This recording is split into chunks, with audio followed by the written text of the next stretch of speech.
When is the last time that you truly let your guard down? What's up, Unbroken Nation? Hope that you're doing well wherever you are in the world today.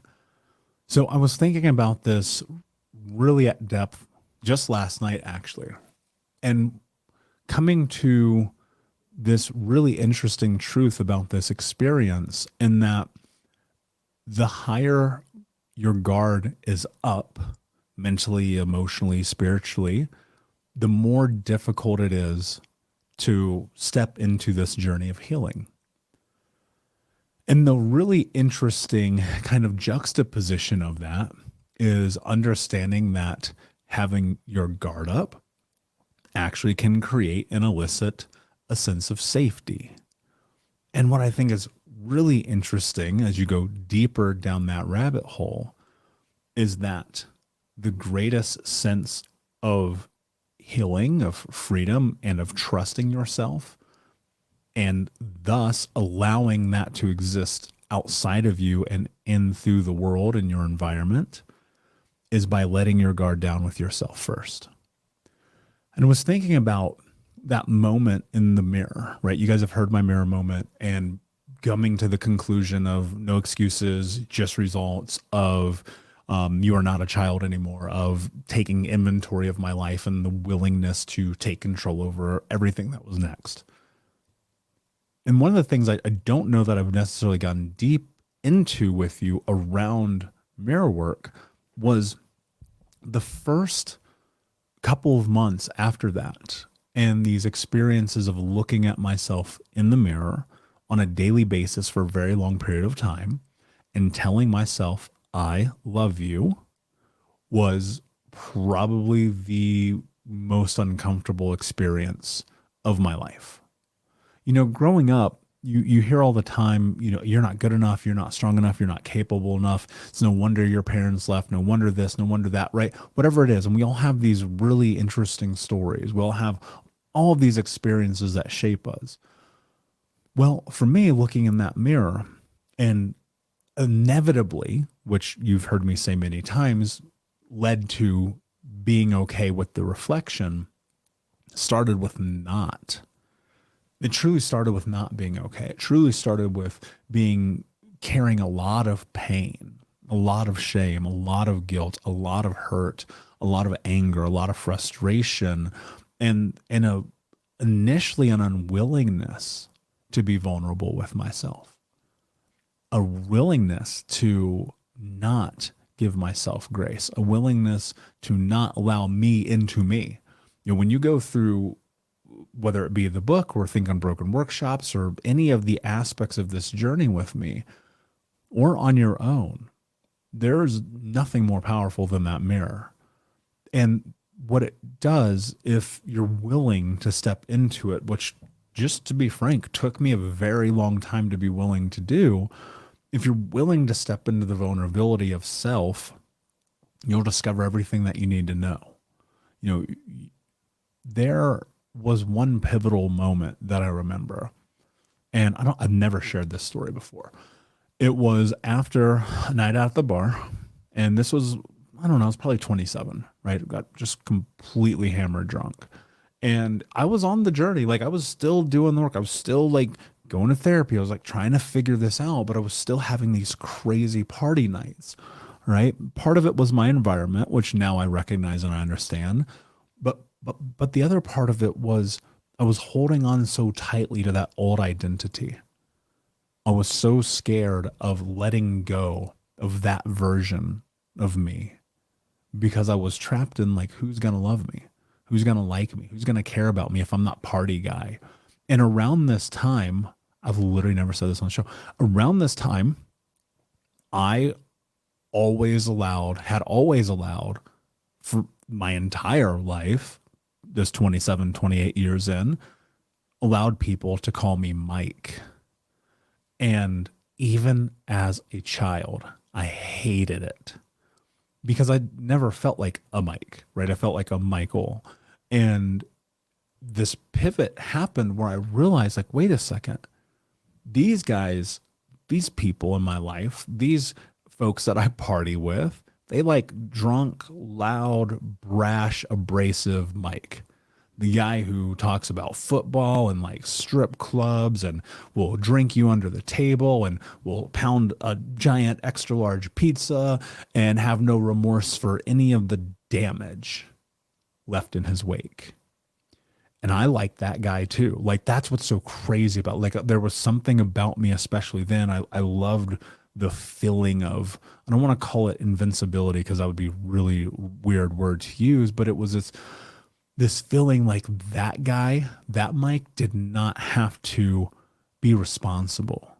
And so maybe there is a sense of invincibility in that, right? Because I looked at that and I'd be like, this guy doesn't have to be responsible.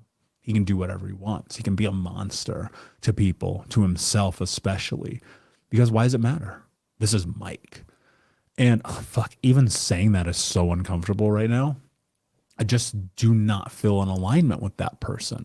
Like that is such a far stretch removed from who I am today that it's almost, it feels seemingly impossible that I could even step into that again. Never say never, right? I hope not. I do a lot of work. That's probably not going to happen. And so there was this pivot that started happening. There's this one night I go out and I'm just like, there's a college football game on and it's a friend's birthday and we're just like pounding shots and eating nacho cheese and talking about what we're going to do after. And after we went to strip club and then we went to like not Wendy's, what's that place called? White Castle at like 3 o'clock in the morning where we ate all these cheeseburgers. It was just a disgusting night, right? That's me judging myself. Do you? And the next day I was hungover. I was feeling gross. I was just not happy. And I went and I looked at that mirror again. And I remember this day because like my head was throbbing and I didn't feel good. And I looked in the mirror again. I was like, you are not Party Mike. That like whatever this is not what you're going to be anymore.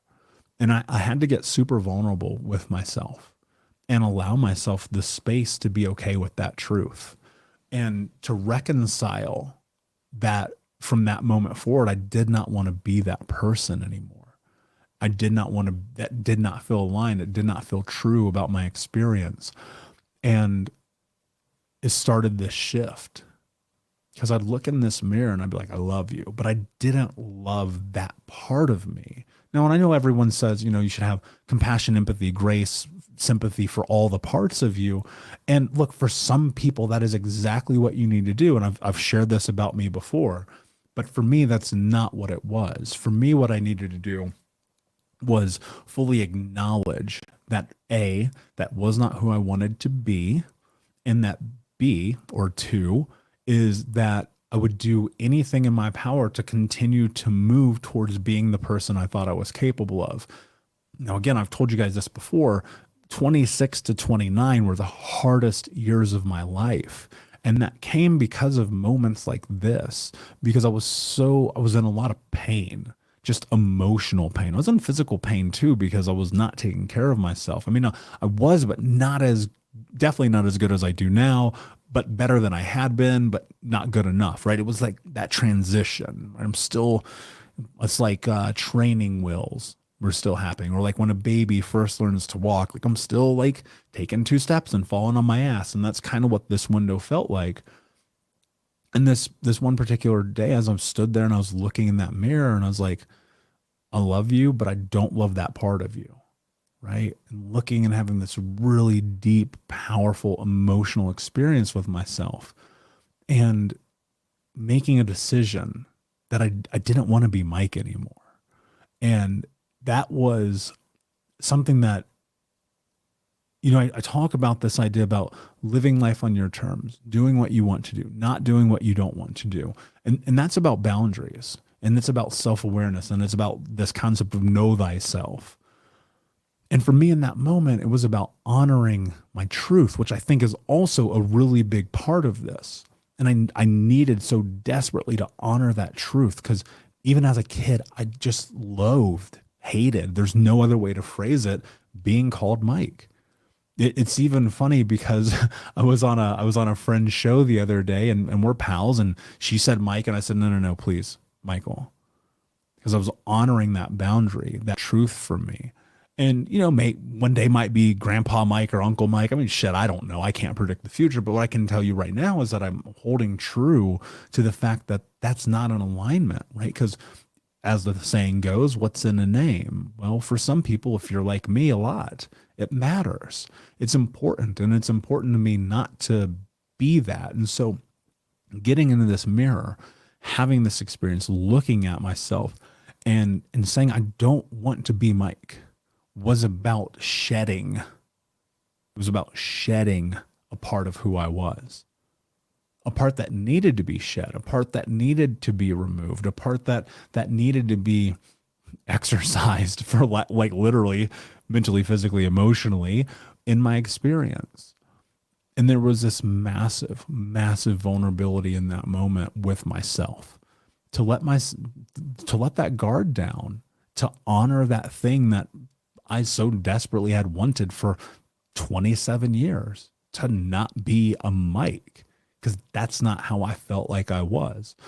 And I think that probably holds true for many people in their identity and who they are and what they want. And that probably holds true for you about not only what you don't want, but what you do want, because there was a transition in that. And I decided I do want to be healthy.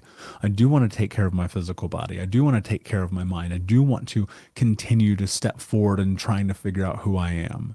And again, there were stumbles, there were fallbacks, there were mistakes, there were setbacks. Like those windows were hard because the vulnerability opened up a lot that I didn't know and a lot that I didn't understand. And when you get vulnerable with yourself, you're going to step into finding out that there's a lot about you that you don't know and that there's a lot about you that you don't understand. But that's the greatest thing that could happen, because that means you're starting to explore who you are. And this is where journaling played a huge role for me, because what I started to do was just every single day, I would just kind of write a little bit and I would kind of share my thoughts about myself with myself. Not publicly, and still to this day, even though I write and I blog and I write books and all that, like there are these intimate experiences of my life that still to this day hold true for me, that I will not put into the world because they're for me. And that comes in discovery. And I want you to be willing, again, I can want this for you, but you have to want it for yourself, to have the willingness to tap into vulnerability with yourself by going and standing in front of that mirror and that very thing, that moment. Here's how I'll describe it for you in case you're wondering, well, like, what does it mean? Like, how do I know if I need to let my guard down? It's that moment in which you're standing in front of that mirror and the idea of stepping deeper into what is happening in that real moment emotionally scares you. Where you're like, oh shit, this is uncomfortable. This is different. This is weird. Not hurtful, not painful, not harmful, but different. And you feel it in your soul, in your spirit, and your body wants you to step into it. And you feel that inkling of resistance. That's the moment. That's the moment where you will start to blossom, when you're willing to let that guard down a little bit and let whatever comes up for you hold true and be truthful for you. Not to run from it, not to hide from it, not to stuff it down, not to pull yourself away from the mirror, but instead to sit with it and give that vulnerability to yourself. And in that, to honor whatever comes up and to let that truth guide you, because it's going to open up doors and pathways for you that you've not discovered yet. And even today for me, it still happens, because I still go look in the mirror. I still tell myself I love you. I still tell myself that I'm capable of doing these grand things. And that starts with vulnerability. Even today, I have to be vulnerable with myself. I have to be willing to, and like many people, to step into the truth of what my life is. And my hope is that letting your guard down, it's not about like being weak. And I want to be very clear about that, because I think people may misconstrue that and hear this and go, wait, if I let my guard down, that means I'm weak and I'm vulnerable to be hurt. Well, that's another conversation. And that's certainly something that I'll be happy to talk about. But I'm talking about vulnerability with self today. Can people hurt you? Yeah, sure. It's part of the human experience, unfortunately. But you won't even get to that place. This is my experience. This is my truth. You won't even get to that place where your heart is open enough to even have that conversation until you have that conversation with you first, till you let your own guard down for you and your experience and who you are. And in that, there's so much profound beauty that comes along with it. Because I've said it before, like the scariest things that we do, the most uncomfortable things that we do, they help us grow. And it can't always be like, even though, yes, of course, physical endeavors and journaling and meditation and pushing hard and discovering what you're made of and trying things you never tried and showing up and the whole nine, writing goals and values, all that stuff matters. I will never say it doesn't matter. It's gotten me to where I am today. I will leverage that till the day I die. But one of the things that matters along with that too is getting truthful about your heart and who you are and allowing yourself into yourself. You know, giving yourself the compassion and grace that you need in the moment to let your guard down with you. Because if you can't be safe with you, how will you ever be safe in the world with other people, with partners, with children, with employees, with team members, with friends, with strangers? How will you ever be safe in the world if you are not first safe with yourself? And there's a resiliency that I believe is built in that discomfort of vulnerability, because you get deeper into recognizing who you are. And when you have that amount of ownership, you have that amount of belief, your confidence will just rise, because every day you're going and you're looking in that mirror and you're saying, I love you. And as I, sharing my story, as I continued to do that and still do, I see it play out daily. I see it change my life and the scope of my experience, and scope of my clients and the people who listen to this show. And I hope to only continue to go deeper into it. But there's a vulnerability even with myself that every single day I go and step into. I choose to believe that it's okay to be vulnerable with myself and give myself the space every day in that mirror to be like, all right, you got this. And that's what I want you to give yourself. That's what I hope that you will give yourself, is that moment of unguarded grace, right? Unguarded grace of just saying, you know what? This is who I am. This is where I am today. I'm okay with who I am. I love myself. And in that love, still push, still persevere, still grow, still heal, still learn and try and go through the process of doing the things that you say you're going to do, because that will simply just reinforce the narrative that you're now stepping into. And if you've never done this before, it's going to be difficult. That's the truth about it. It's going to be hard. It's going to be awkward. It's going to be uncomfortable. But I'll tell you this, it'll be powerful. And in that power, you will rise. You will be even stronger than you are today. And that, my friends, that's being unbroken. You may have known this from another episode, other episodes recently. You can grab the first copy of Think Unbroken, Understanding and Overcoming Childhood Trauma if you pop over to book.thinkunbroken.com. You can download the PDF for free. Or if you want to buy the book, you're more than welcome, but you can read the ebook for free if you just go to book.thinkunbroken.com. And if you'll leave a review of the podcast on iTunes or Spotify and screenshot it, you and I'll be able to have a set up call where we'll have a back and forth. And I wanted to do that so that we can get to know each other a little bit more. So if you'll do me that amazing, amazing consideration of taking 18 seconds to leave a review, I'd love to be able to pay that forward to you in a conversation. So just tag me on social at Michael Unbroken or hashtag Think Unbroken. My friends, thank you so much for being here. Of course, it means the world to me. I hope that you will open up your heart to yourself a little bit more and let that guard down a little bit more today. Go and look at yourself in the mirror today. Tell yourself I love you. And until next time, my friends, be unbroken. I'll see ya.